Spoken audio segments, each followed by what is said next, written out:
Hello, friends, and welcome to another installment of Strange Planet. Was Elvis Presley just the king of rock and roll, or perhaps something far more powerful, far more profound? In this electrifying episode, Miguel Conner, host of Aeon Byte Gnostic Radio, unveils Elvis as America's greatest mystic, a shaman, psychic, an occult master who communed with UFOs, wielded sex magic, and reshaped Western culture. From his haunted twin to post-death visitations, we're going to discover the hidden magic of the king. So buckle up. This is Elvis like you've never known him before. Miguel Conner is a writer, researcher, host of Aeon Byte Gnostic Radio, a leading podcast diving into ancient mysteries and esoteric traditions. His books, including Voices of Gnosticism and The Occult Elvis, the mystical and magical life of the king, unearth the spiritual undercurrents of history's icons. He's a Northern Illinois resident, and he blends sharp scholarship with a passion for the forbidden, revealing Elvis Presley as not just a rock legend, but as a transformative mystic. Miguel, welcome to Strange Planet. How are you? I'm doing good. Thanks for having me on. My pleasure. You call Elvis America's greatest magician. What specific magical practices did he master, and how did they shape his life? Well, in the way I try to start the book with defining what magic is, and I give many ideas and stances from Aleister Crowley to advertising to all that, and I try to couch Elvis as being a master of all forms of magic. But if we want to go into the really like supernatural, affecting matter, affecting consciousness, I put Elvis at the top because his abilities, and I should say again, the book, I always didn't go for the tabloid stuff because Elvis was conspiracy before conspiracy was cool. Mm-hmm. You remember going to the supermarket and all the wonderful newspapers, and today there's plenty of YouTube videos and podcasts and about Elvis, but I always got it from sound and sober sources. And when these things happen, when Elvis was always with several eyewitnesses. So these are things like his ability to manipulate the weather, astral travel, manipulate objects, read people's minds, heal, and so forth. I show abilities that we really don't see any other human beings being able to do, at least not here in the West. Obviously, when you go to Tibet and all that, yeah, there's plenty of documentation of these things. So, and then when you see, and then I like to couch it in the form of shamanism, that Elvis was America's shaman. He was a spiritual troubleshooter of the tribe. He was an individual that led the United States and the West out of this post-war era. And if you look at rock music as originally a form of spirituality, a sound modality, a vibrational healing force, which it really is when you think about it, Elvis leads the charge. So from different angles, I try to show that, yes, Elvis really was on a level of his own. And the book, of course, goes into big detail about all of this. All right, so much to unpack there. When you say sound sources, let's talk about telekinesis or moving objects. These sound sources, are we talking about eyewitnesses for, members of the Memphis Mafia? Who saw him do what specifically? Yeah, I went through, I don't know if you want to call it the horse's mouth, but I went to all these biographies. Yes, Memphis Mafia biographies, Priscilla's biography, friends, spiritual advisors, and all that. It's all, as I like to say, it's hidden in plain sight, but you have to go to all these books and find these sections. And most people just want to read about, the Elvis stuff, the rise and fall, the concerts and all that, but it's all there. Like you can go to Priscilla's bio right now, and she talks about how Elvis could cure headaches at a touch, and how he cured his grandmother Minnie Mae's arthritis and so forth. So these are all there, and some of these, there was a biography that came out in the 70s, What Happened to Elvis, written by two of his ex bodyguards, and it wasn't a kind one. And even they talk about Elvis's occultism. So again, it's all there. There were witnesses to it, often more than not just one person, but sometimes many people, like Ginger Alden, his fiancee before he passed.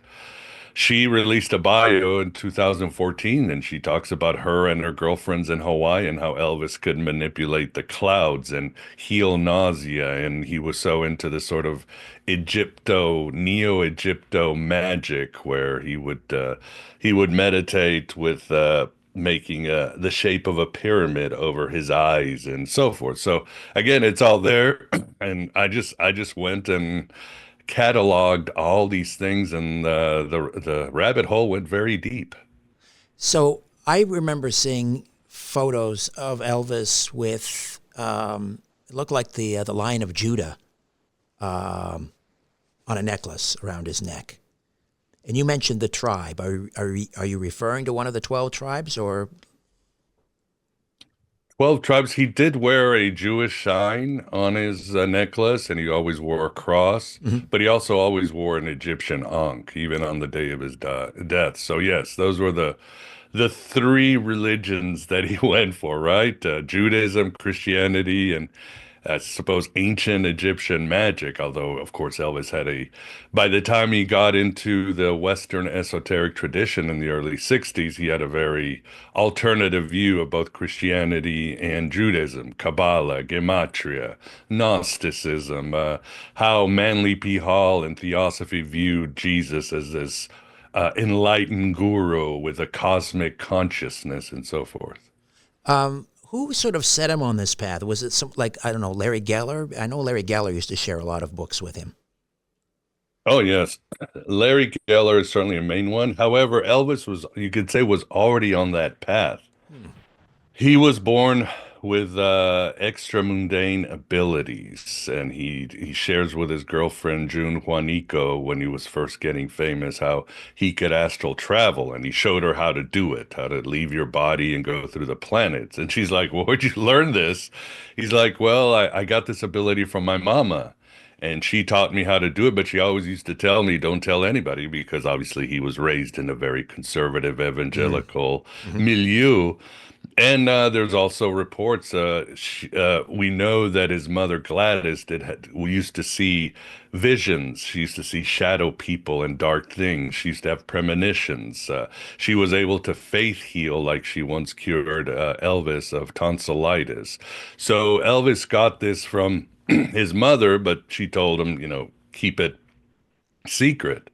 And then, so he was already, you might say, open to it. And even early in life, when he felt burned by Christianity, because when he got famous, we have to remember he was loved, but he was also despised. Yep. So many in the establishment did not like Elvis, and that included many Christian leaders.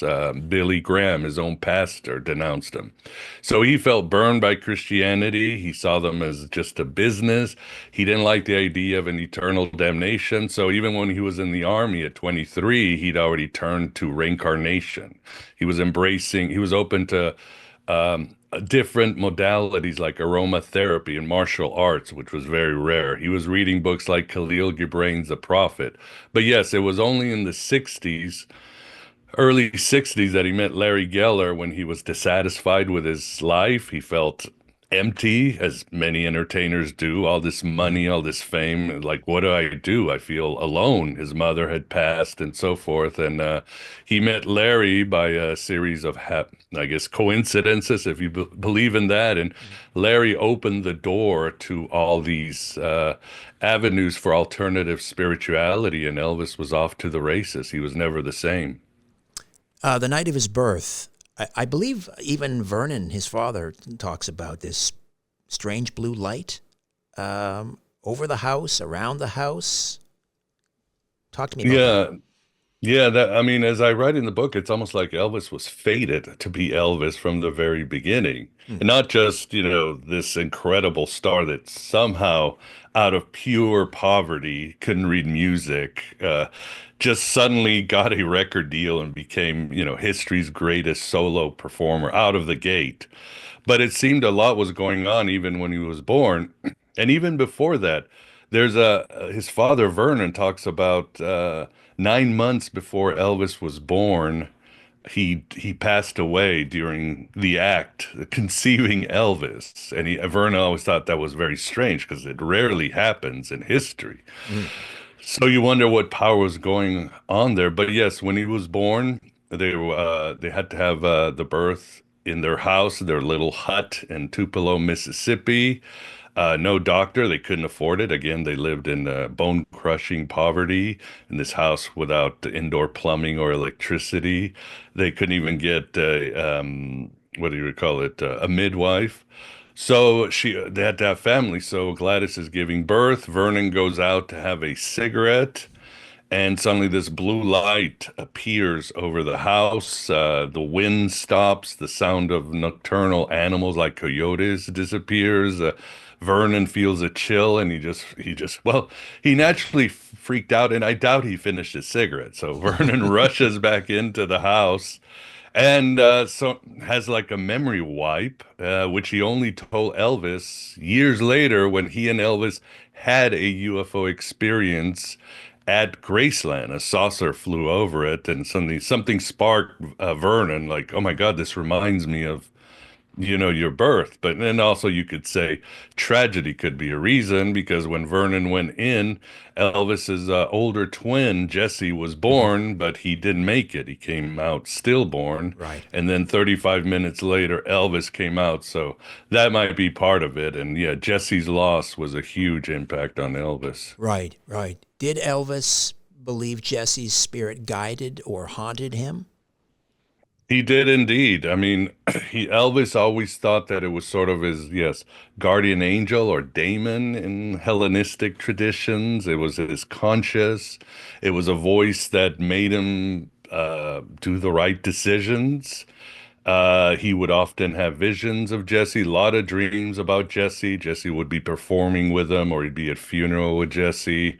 So Jesse was a huge, huge impact. And I must say, too, that there is a phenomenon which we're only starting to address in the last maybe 20 years called the twinless survivor. Mm-hmm.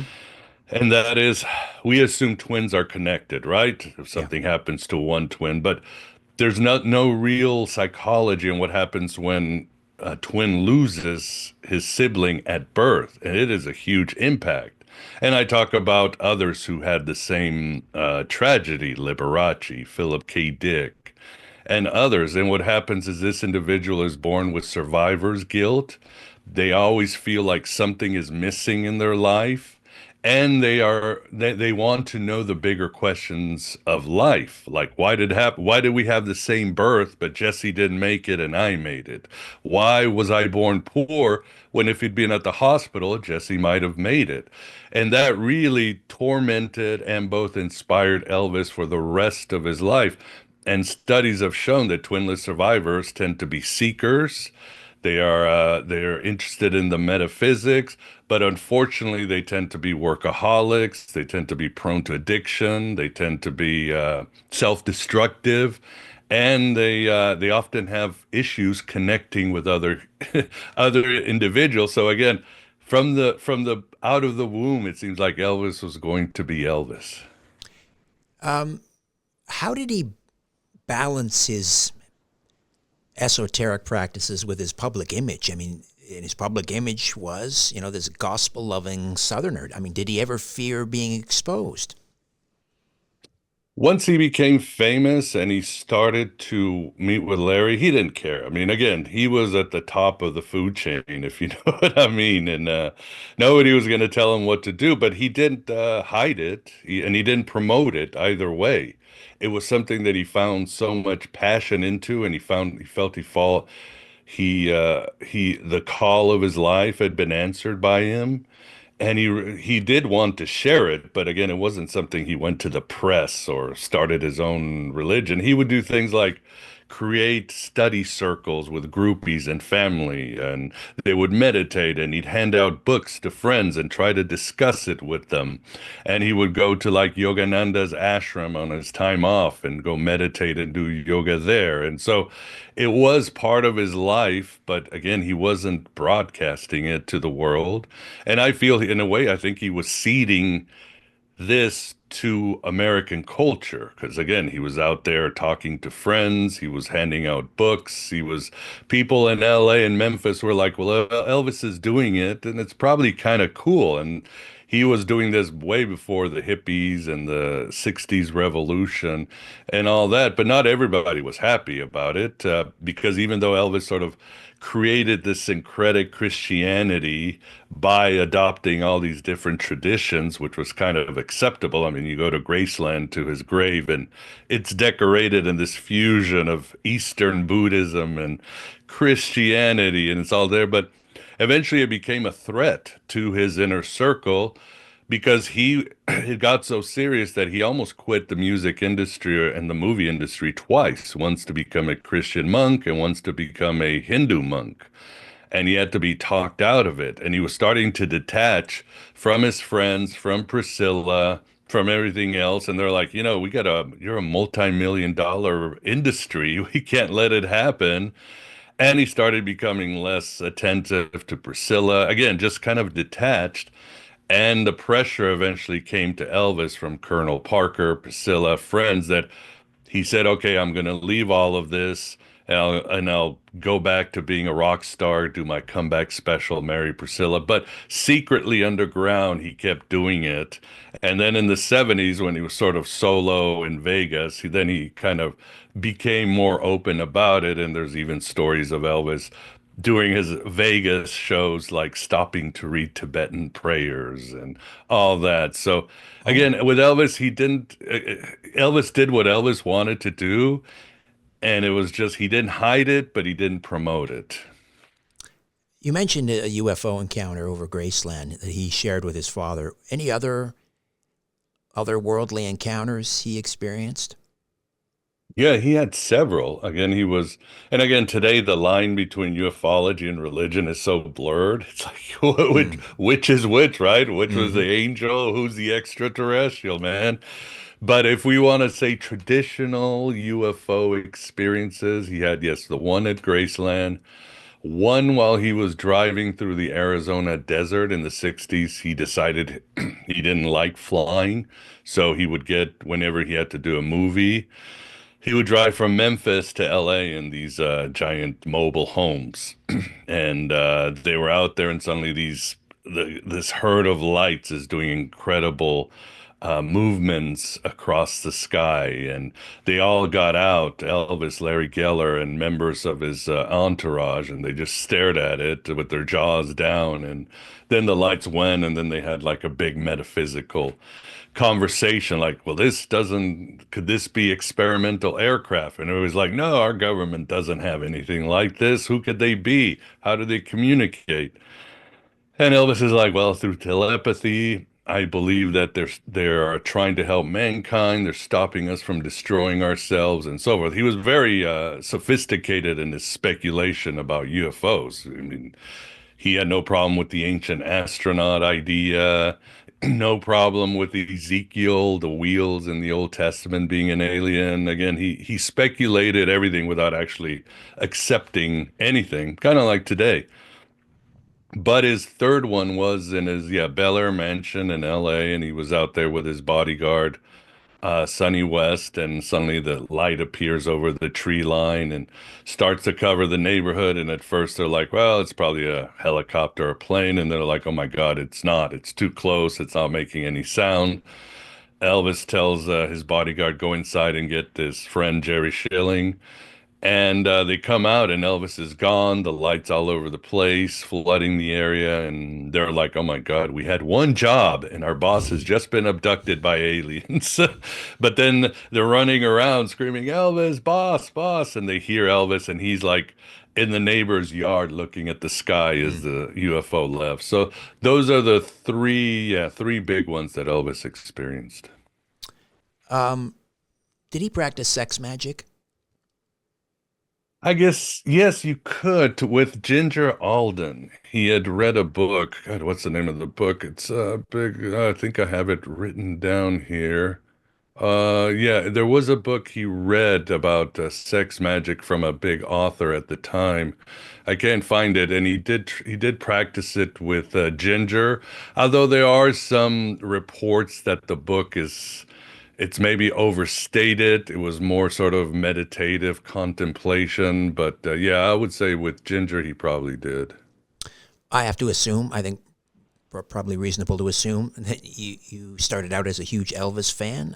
What led you to sort of delve into this virtually, I think, unknown aspect of the King? Well, that's the thing. I was never an Elvis fan. Oh, I don't uh even huh. consider myself an Elvis fan today. Oh, I, wow. Okay. I consider him a friend. I didn't know anything about Elvis. I Wow. was Okay. always a Beatles person, Right. and I stood by it. I never had, in fact, for most of my life, I thought Elvis was just the music version of Mountain Dew or McDonald's. The Beatles are more sophisticated and Right. spiritual. And I had read, I think, about his occult practices and experiences like 10 years ago, but I didn't think much of it because it was like, oh, yeah, yeah, well, that's what these rock stars are into. David Bowie's into Kabbalah, Jimmy Mm. Page is into Thelema, the Beatles are into, that's what they do. They do a lot of drugs and have mystical experiences and all that. So sort of shelved it away, but then it was about 3 years ago that a series of synchronicities and events and, yes, psychedelics sparked something that told me I had to look more into Elvis. And like Jesse with Elvis, this voice kept saying, there's a story that needs to be told that the world hasn't heard about it. And you need to go down that rabbit hole. And I became obsessed with Elvis and sat down on a cold February night in 2023 and said, okay, I'm going to write this, even though I still don't know much about Elvis. And the book sort of just came out like it was channeled, or I became quantum entangled with Elvis or something like that. It only took 3 months for a first draft. Wow. Obviously, we want people to read the Occult Elvis, so we don't want to give it all away. But can you maybe share one of these strange synchronicities that's led you to write this book? Yeah, it was the spark probably was I have my, yeah, as you said, my podcast, Aeon Byte, and I was interviewing a person, a Gail Lynn, about something about a book she'd written on hermetic healing and all that. And suddenly we were talking, and she mentioned that she had dated Elvis's stepbrother, David Stanley. Oh, Gale Inn of the Harmonic Egg. Yes, Yes, yes, we were. yes, yes. That's exactly the topic we were talking about. Yeah, yeah. Now we're good friends, but and I said, "Oh, that's cool." And I thought about 10 years ago, and for some reason we just started shooting the S about Elvis, and then she suddenly mentioned about his ability to manipulate the weather and stuff David had said, and something just sparked with me, like opened up inside me after that interview. I was like, "Wow, I feel like there's a newness and a mission within me." And then later on, I went to my homeland to Portugal, and I did ayahuasca with a Christian mystic group called Santo Daime. And I didn't see Elvis doing these rituals, but afterwards I couldn't get him out of my head. And all I could do was listen to Elvis on the radio for 2 months. I never heard his music, and sort of watch the Baz Luhrmann's movie, watch some documentaries. I mean, I just couldn't get Elvis out of my head. It was like he had taken over. Mm. And how about now? What do you think of his? Let's compartmentalize a little bit. The esoteric occult Elvis aside, how do you feel about Elvis the artist, the performer? Well, I think he's obviously on a level of his own. Again, as I argue in the book, rock music was always meant to be a form of spirituality. And I think it makes sense. I mean, we have been programmed to think it's entertainment, but let's face it, if you're out there watching the Grateful Dead or Led Zeppelin or your favorite band, it is a shamanistic experience. This individual is some sort of high priest that's emitting sounds that heals you, that whose music and art has allowed you to help you know yourself and has healed part of your trauma, and you're there with a group of individuals sharing this energy. And that's what rock music was. It was a fusion of blues, which is based on African animism and the trickster spirit, except instead of this African trickster deity, they switched it with the devil. But he's still a trickster. So he's at the crossroads, like with Robert Mm-hmm. Johnson, who died the same day Elvis died. Um, and then it's a fusion of the blues, but also gospel. People always assume country, bluegrass, but they forget that gospel was a huge part of rock music, especially the more Pentecostal experiential gospel that people like Jerry Lee Lewis and Little Richard and Johnny Cash were all part. They were all part of the same religion as Elvis. So you had this fusion, which created a new form of spirituality that I feel came out as the United States came out of its post-war, came out of the post-war and its new incarnation of this materialistic high-tech empire. Rock music was the thing that sort of gave a buffer to this new generation and allowed it to explore different things, different forms of music, different forms of spirituality, and so forth. So when I see it as a form of spirituality, it just makes perfect sense. And at the leading this charge was always Elvis. Mm. He's often, again, getting back to sort of the tabloid portrayal of Elvis, which I think is kind of sad because he's become this kind of this cartoon character, unfortunately, in pop culture. And we forget, what an immense talent that he was, and also just unbelievably charitable. But the tabloids again portrayed him, and this was alluded to in Elvis, What Happened. His addiction to certain drugs, and I've read that he's had an encyclopedic knowledge of pharmaceuticals, so that he was on many different medications, glaucoma and so forth. But talk to me a little bit about, maybe separate the wheat from the chaff in terms of Elvis and drugs. Yeah, that's a hard one. Yeah, and going back to Elvis music, I realize when I listen to Elvis, I feel like I'm hearing something new for the first time. As much as we people like, I mean, human beings want certainty, we're pattern seekers, Mm-hmm. but we love something that feels new for the first time. It expands our consciousness. And with Elvis, I always feel that way. And I feel like he never wrote his songs, but he always could go down deep into the essence of the song and make it his own.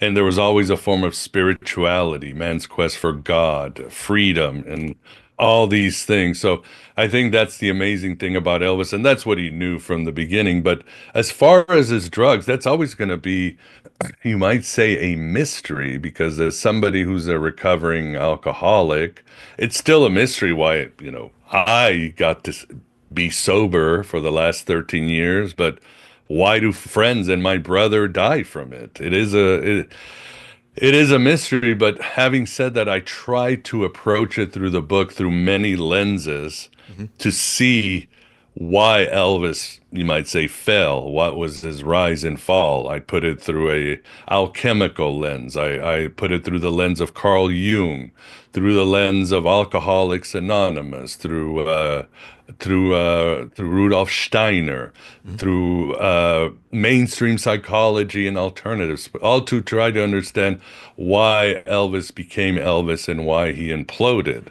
And even the drugs is always it's always a mystery, because Elvis started doing amphetamines when he was in the army in the late 50s because of, the bone crunching physical work, 12 Mm-hmm. hours a day and all that, and it just became part of his life.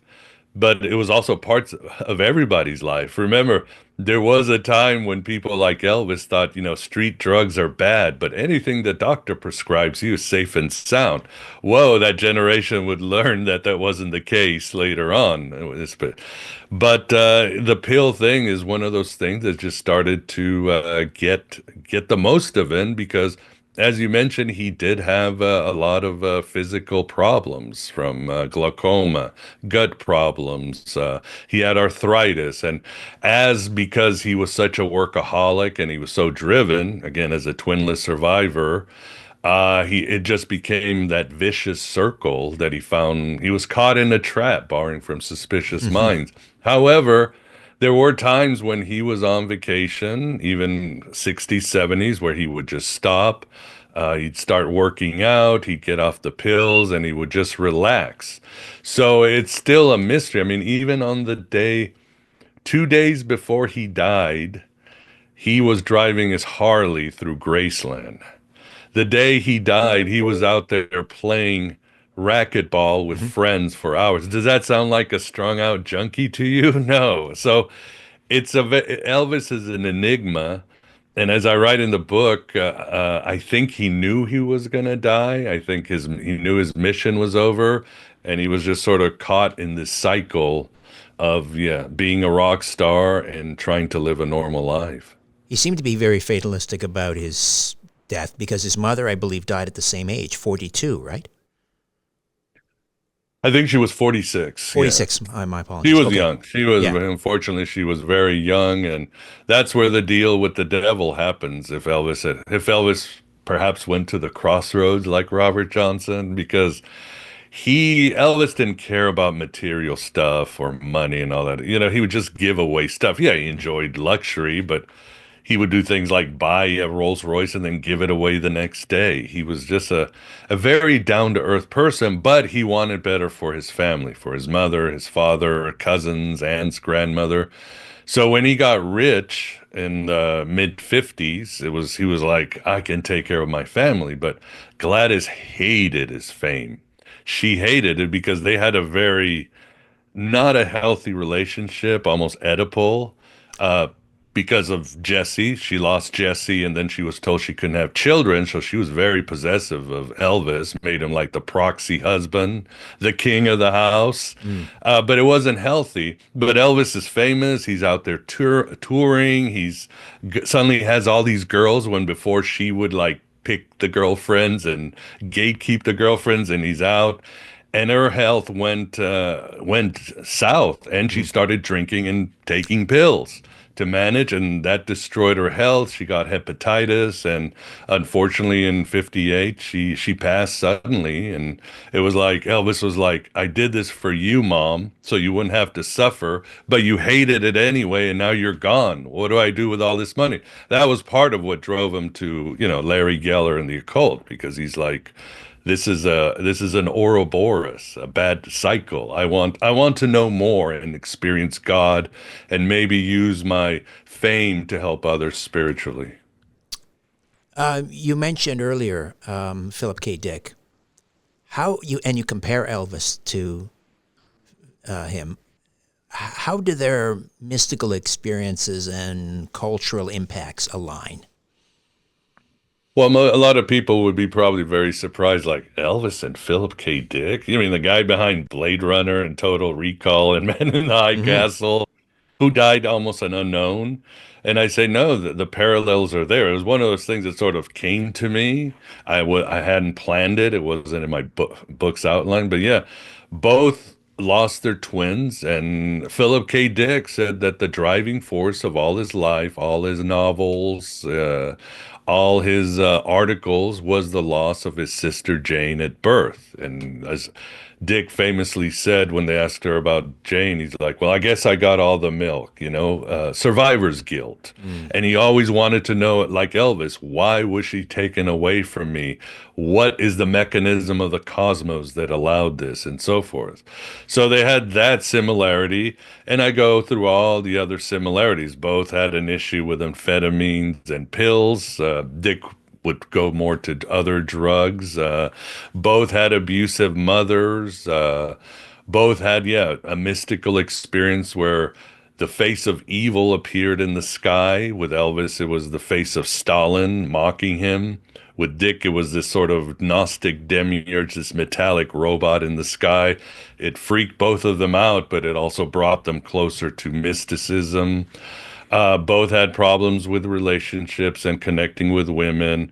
Both at one time decided that the supported Nixon on the war on drugs because they were both sick of losing friends to drugs. And over, you see both were very eclectic in their spirituality. They would throw different traditions together and make up their own stuff. Both were highly intelligent, uneducated individuals who had scholarly minds. Both had UFO experiences. Dick had UFO experiences, broken marriages, and both unfortunately changed history in their own way, but both had their lives cut short. Dick died when he was 52. Wow. What's a common, we've discussed some, but a common myth about Elvis your research debunks? Well, he wasn't a brunette, he was a blonde. That always freaks people out because it was so the idea, yes, he was a natural blonde all his life. He dyed his hair. So that's that's the one I liked very much. As far as other ones, God, everybody Elvis has become so mythologized. He's a Mm-hmm. living myth. Yeah. He represents and reflects the American psyche. Again, he's like the manifestation of the American dream egregore. He is the demigod of this country. They're inseparable. So people have so many viewpoints on Elvis, I'm finding out, just like they do of Jesus, right? You know, Jesus the scene, Jesus the revolution. Yeah, you've heard different theories, and same with King Arthur. The same. It's almost everybody comes at a different way to me, I'm realizing, and that's fine. That's why my book shows all these different ways that you can approach Elvis. So I don't, it's hard because some people still think Elvis was a bad person and an immoral human being. Other things, they still think he's a conservative Christian. They have all their views of Elvis, and I'm like, well, I'm not going to go around debunking all this stuff. But Right, yeah, right. so I want people to have a prism of Elvis, and they can, find their own. I hope Elvis is a great lesson on fate and destiny, a lesson on self-knowledge, a lesson on what is Western culture, and a lesson on relationships, and they can do what they want. I think Elvis fans get kind of confused when they read the book because I come at them from so many Mm. different higher levels of research, and they don't know what to do with that. Maybe you can settle not a dispute, but there's so many different versions of what Elvis was reading the night that he passed away. Some say it was a book on the Shroud of Turin. Do you have any insights there? I would say yeah, there's always different versions, and it's hard because I mean, I spend maybe a chapter on his death or, the details of his death. I could try to go to a higher level of his apparitions and see it through the lens of Joseph Campbell and others. So there's a lot of details on his death, and it's expected. It was a very sudden shock to the world, and we all know when these things happen, people will contradict themselves or tweak their stories, and so it's very hard with the death of Elvis to understand what happened. You could come up with 10 different versions and conspiracy theories on this. I could construct them and make a good argument, but I feel yes, I think the face of the Shroud of Turin is one of them, and I try to look at it symbolically, like, the king was on his throne, and the last thing he saw was Jesus. So it's very symbolically. I know on down here on the ground, it's kind of a joke, but symbolically, it makes perfect. And I try to recreate when Elvis died, and it really was sort of a death ritual from what he wore to what he played that day. It's almost like part of him knew. And even the toilet thing, there's an argument to be made that he never died on the toilet because his bathroom was obviously very big, but he had a barber chair. And he usually 99% of the time when he was reading, he would read in the barber chair instead of, on the Right, can. That's because he never got any privacy. right. And he was the one human being in this world that couldn't be alone except in the bathroom. Because even in his bedroom, because he was such a sleepwalker all his life and he almost died a couple of times, there was a nurse that would come and wake him up, check on him every half hour in his bedroom because it was serious. His sleepwalking was really serious.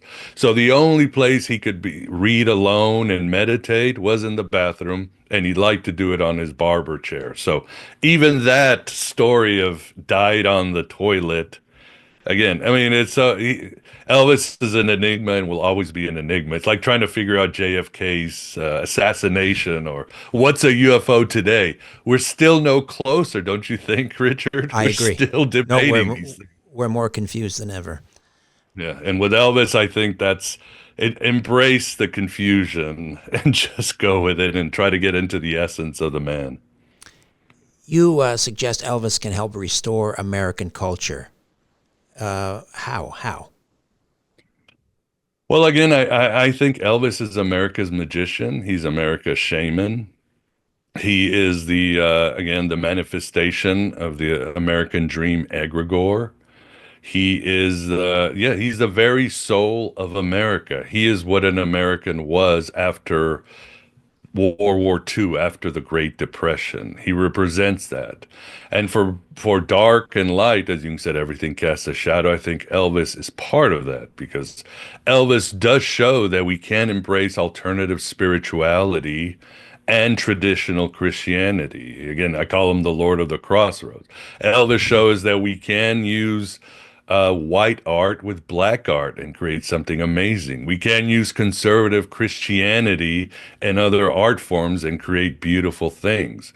He can show us that we can be materialistic and enjoy the things of life, but also work on a divine path. I mean, he did show people that the genders can change, or the sexual relationships can alter and change, as he did. I mean, he shows us so much of this essence of what it is to be an American, and I go into detail in the book. And at the end, I simply show the essence is self-knowledge. That's always the game. I mean, that's what in the Temple of Delphi, that's what was written by the great god Apollo. Know thyself. And when you know thyself, you know where you are in relation to your culture, your tribe, and so forth. The Occult Elvis, the mystical and magical life of the king. How do we get a copy, Miguel? The usual suspects today, Amazon, Barnes & Noble, directly from the Simon & Schuster website. There's a Kindle version, there's a audiobook version, and so forth. So those are the places. Or go to my website, miguelconner.com, and there's links to the book, my social media, blog articles, because again, a lot of data didn't make into the book, and I'm learning even more. There's a lot more of the supernatural occult Elvis that I'm still finding and recording. And Aeon Byte Gnostic Radio, how do we listen? There's a link at my website, miguelconner.com, and I started a new podcast called X Wasteland, where, yes, I can bitch about my generation, but I also talk a lot about Elvis and rock music, grunge, just something to, have a good conversation with the audience. Not exclusive to X Wasteland, to Gen Xers, universal themes for all of us. Well, Miguel, this has been absolutely illuminating. I enjoyed it very much, and I really want to thank you for hanging out. Thank you for a great, great conversation. Enjoyed it too. Thanks for having me on. A new Richard Syrett's Strange Planet drops every Monday, Wednesday, and Friday.